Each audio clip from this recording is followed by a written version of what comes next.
Hello everyone, I'm your host Akuma and welcome back to another episode of The Legend of Zelda on Lasting Impressions.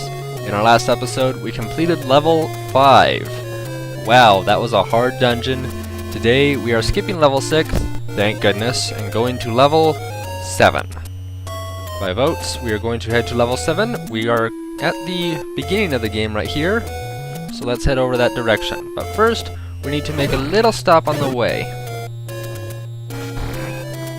Our rupee count at the moment is 200. That's kind of necessary. Okay, that's very necessary because we have to buy 2 things in this episode. There we go. Gotcha.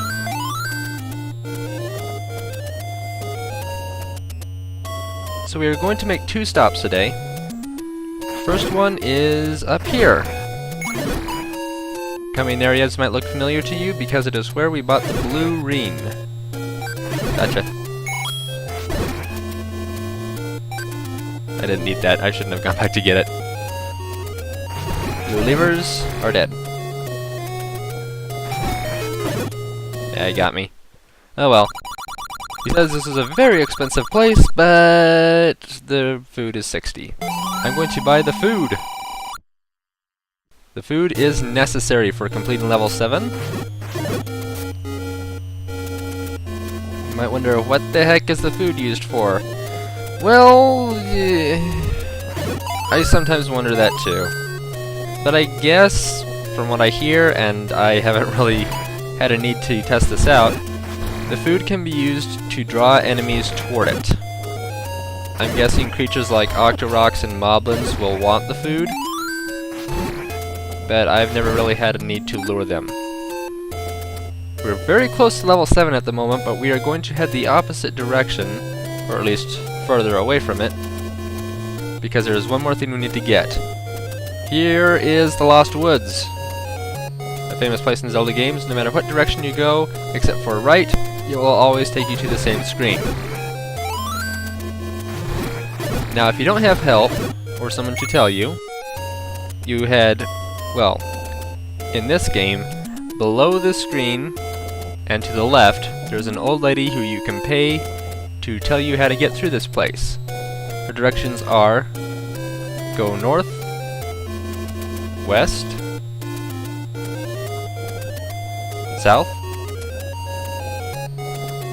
and west in the forest ahead.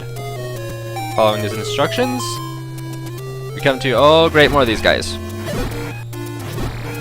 I still hate these guys. Even after having gotten good at this game, and I probably shouldn't say that because I'll die again. So yeah, just took damage. Even after having gotten good at this game, the blue ones still freak me out to battle. They are very strong. We can finally block their attacks now that we have this super shield though. But heading north, we get hello snow grounds. I don't know if this is a snowy place, but it is desolate. Very, very desolate. Got him. 2 fairies? What the heck? Thanks, I guess. Heading north, we find the graveyard. Oh boy. These enemies, some might call them Poes, they are actually called guineas. Yeah, I prefer calling them Poes, but they're guineas. I guess there's a difference, but anyway. If you touch one of these tombstones, another guinea will pop out, and these guineas are in fact invincible. You notice that one did not pop out when I touched that third one. We'll get to that in a second. For now, I can only hurt the real one. The other guys take no damage. Oh shoot, I lost track of the real one. There he is. Alright. No more guineas will pop out, so kill the original, and all of them die. There we go. Now, no guinea popped out of this one, and if I touch the tombstone again, more of them will pop out, and I can't kill them because there's no original guinea to defeat. But this one doesn't give me anything. However, if I push it from the top or bottom... Stairs!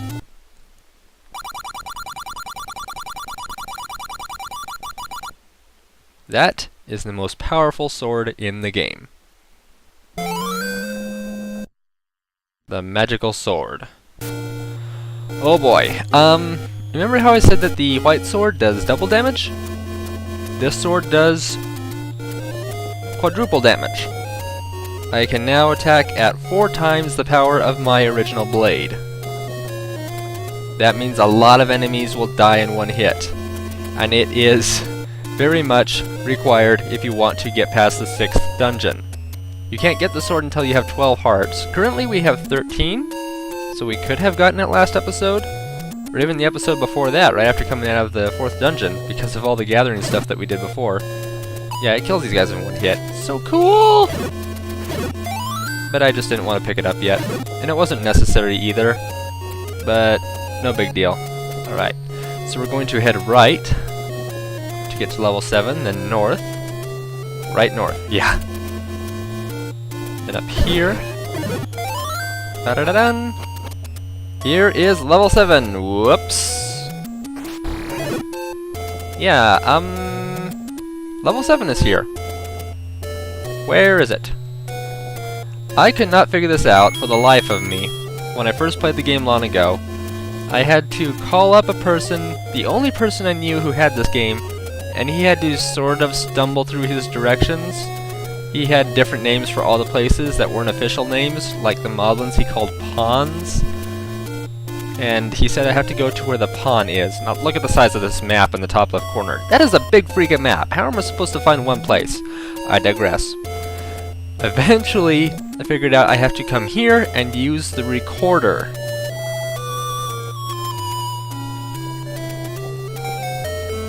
That is how you get to Dungeon 7. I never found this place.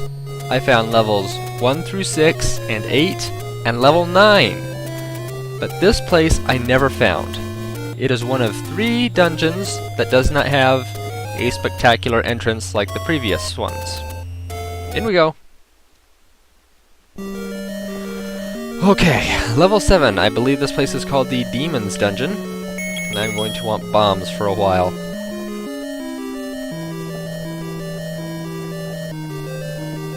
These guys die in 2 hits because they are still abhorrently strong.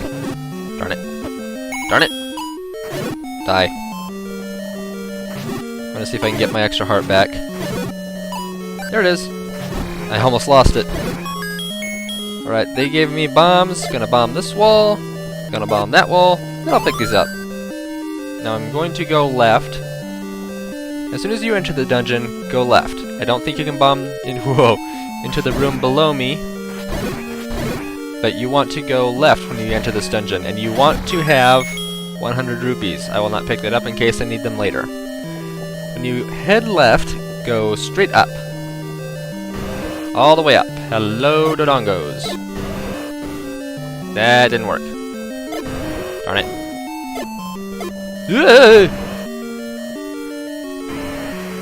Oh, we got 2 of them.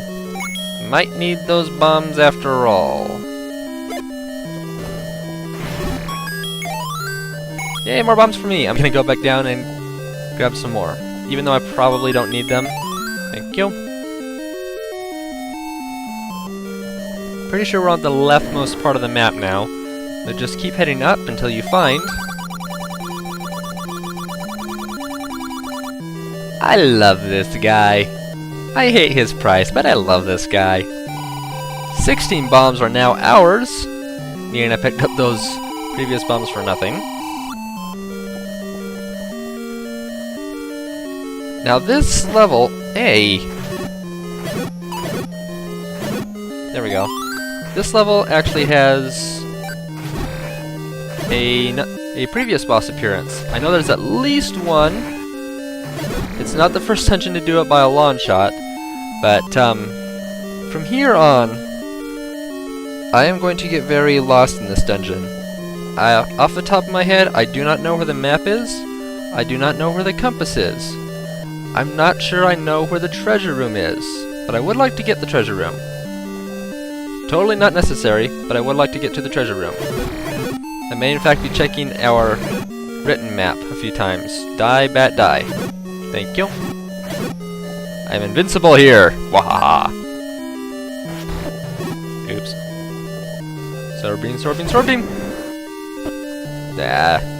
Alright, gonna head up. Hey, it's Dagger! I think there's 2 of them in this dungeon, actually. I thought there was 1, but I guess there's 2? Ah, now he splits into 3. Big Dagger is much stronger!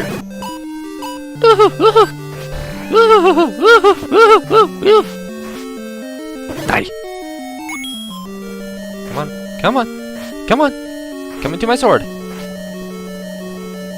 Come on! Big Dagger! It doesn't help that he doesn't follow the tile rule that all the other enemies do. I guess that's what makes him a boss, though. Hey! Hey! My goodness! Can I not play this game? Oops. Darn it. Did not mean to use the recorder there. Well, we got 5 rupees out of it.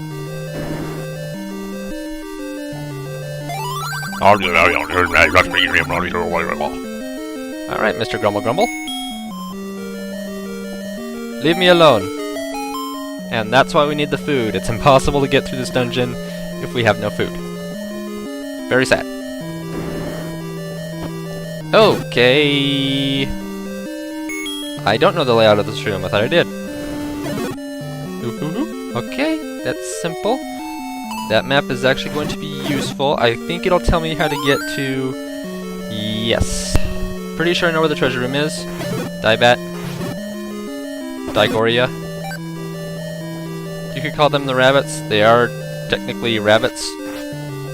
But then remember the rabbits that we found in the last dungeon that die in one hit with the arrows. I think those are called the Pole's Voice, but they're all rabbits, really. I don't think anybody really cares what they're called, though. Gonna come down here. Fire! Come on, come on, come on. That's it. That's not it. Give me back my heart. Darn it! Perish! This is useful.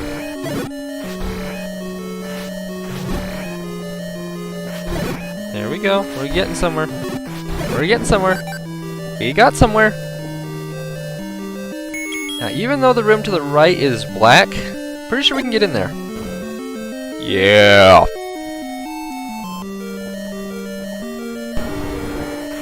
Hey, we can hear the boss from here!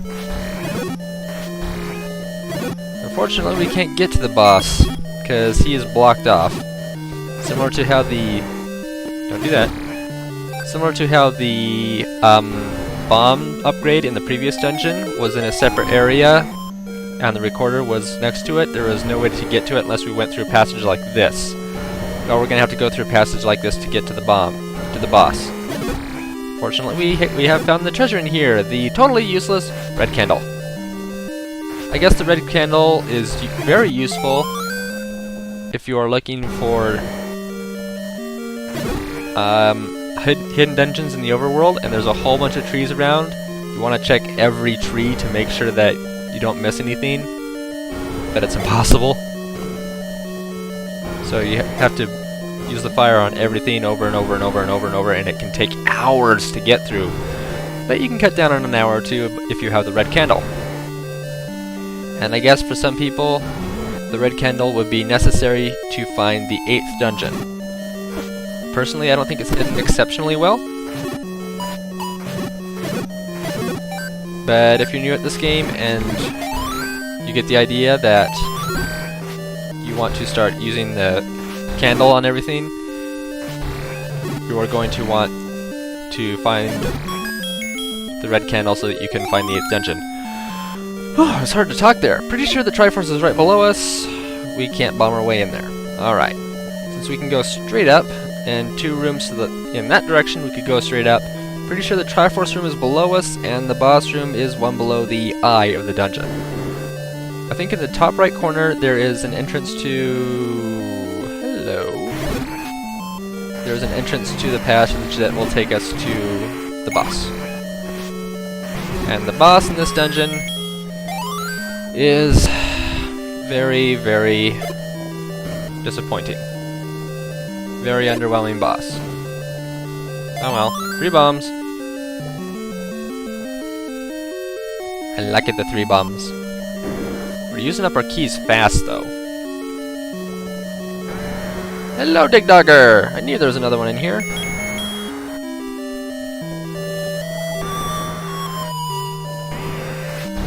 Another 3. Darn it. Nope. There went our sword beams. Got him. I think Dagger's an eye, but I'm not sure.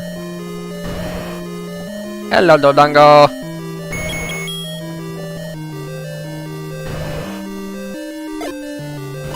Goodbye, Dodongo! Oh, fun! Darn it. Link. Get back in there. Thank you. Now we will head up. These guys hit us and we can't use our sword. That means it is entirely possible these guys could snatch us up and take us back to the entrance of the dungeon. Terrific. That is not what I wanted to happen. That is the opposite of what I wanted to happen. It is not a good thing, it is a bad thing. You should die for sneaking up on me. You know what? All of you die. All your friends die. I hate you, so all your friends should die as well. Die. We'll have a rabbit stew later. I'm just gonna speed this part up. Oh hey, secret room! Hello, money count! That was fun. Alright, back to business.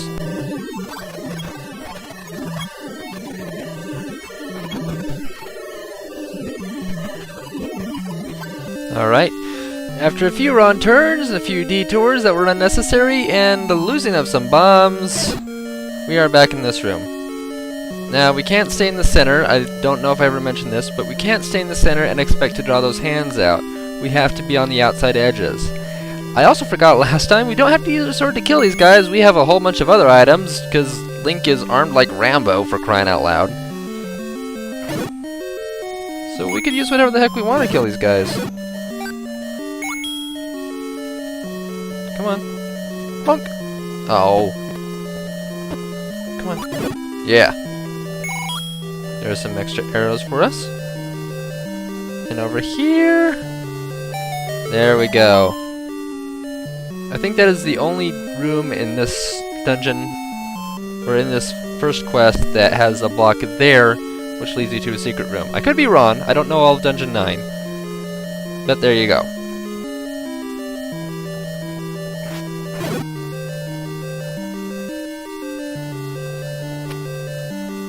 Oops. I tried to kill a bat. It didn't work. Alright, gonna kill these guys just for kicks. I guess that Dodongo room right before I got here was meant to make you waste your bombs in case you got to this point, because you need bombs to get to the boss. And there's no other way to go. We are pretty much trapped in here. I know we didn't go to the bottom right corner of the map, but how much did we see? Actually, a pretty good deal of it. Not bad, not bad. Alright, so... after fighting Gleeok and Dagger, and those poor souls who went through level 6, upon reaching level 9's boss, you are going to be very disappointed. It's Aquamentus! Ah! I don't care. Seriously? Aquamentus? What the heck? You were in the first dungeon. You're an easy boss. You have wings and you don't use those wings to fly. You are a freaking easy boss. Just... you shouldn't be here. Easiest heart container ever. I love the magical sword. We killed the boss in 2 hits. What the heck?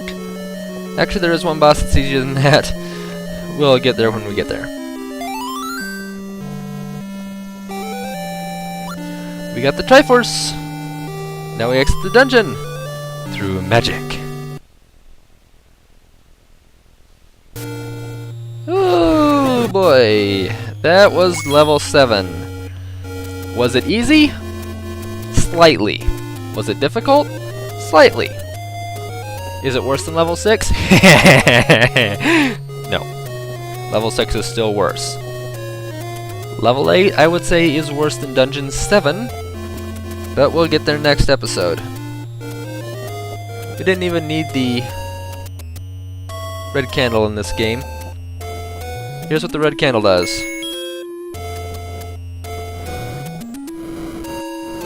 How many times do you want to use it? When do you want to stop using it? You could almost surround yourself with fire. Are you stuck in a small pass? Are there enemies coming at you from all sides? Use the red candle. Really, it's totally weak. The fire still does as much damage as the Warden's sword. It's not that impressive. But hey, we finished up level 7, we got the treasure, we killed the boss. Ready for level 8. We are ready for level 8. There are only 2 heart containers left, only 2 dungeons left before the final boss. We are ready to go. We are set, we are ready. Level 8, next episode. Thank you everybody for joining me for Saturday's episode of Legend of Zelda for the NES. Come back tomorrow when we will head to level 8. Oh, goodness gracious me. Level 8 is very well hidden. It is much harder than level 7. It is also much more fun than level 7. Level 7 is underwhelming overall. It's just large. Level 8 will be better, I promise. See you then.